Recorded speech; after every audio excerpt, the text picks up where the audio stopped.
بہت ہی دور ایک جنگل میں ایک بہت بیوقوف اور سستی کا مارا راجا رہتا تھا۔ دنیا میں شاید ہی کوئی جانتا تھا کہ اس کی سلطنت کہاں ہے۔ وہ سارا دن اپنے تخت پر لیٹا رہتا اور اس کے ملازم مور کے پروں سے بنے پنکھوں سے اسے ہوا دیتے رہتے۔ ایک دن اس نے فیصلہ کیا کہ اسے بھی شادی کر لینی چاہیے۔ اس نے اپنے وزیروں اور مشیروں کو دنیا کے ہر کونے میں بھیجا۔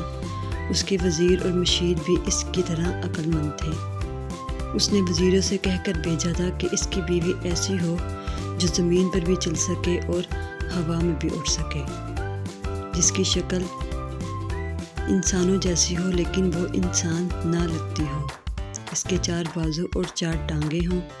بیچارے وزیر اور مشیر سخت پریشانی کے عالم میں مارے مارے پھر رہے تھے۔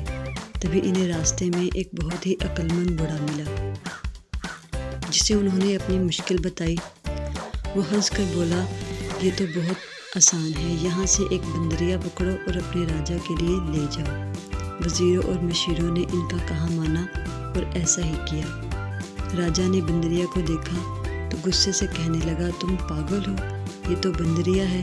تو وزیروں نے راجا کو جواب دیا کہ راجا کا راج سلامت رہے، حضور جو شرطیں بتائی تھیں اس پر یہی پوری اترتی ہے۔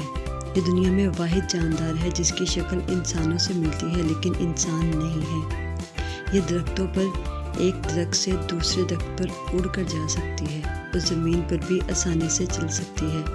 یہ بازوؤں سے ٹانگوں کا کام لیتی ہے اور ٹانگوں سے بازوؤں کا، اس لیے اس کے 4 بازو بھی ہیں اور 4 ٹانگیں بھی۔ واقعی راجا کی ساری شرطوں پر ایک بندریا ہی پوری اترتی تھی۔ اس لیے راجا لاجواب ہو کر ان کو بیوقوفوں کی طرح دیکھنے لگا۔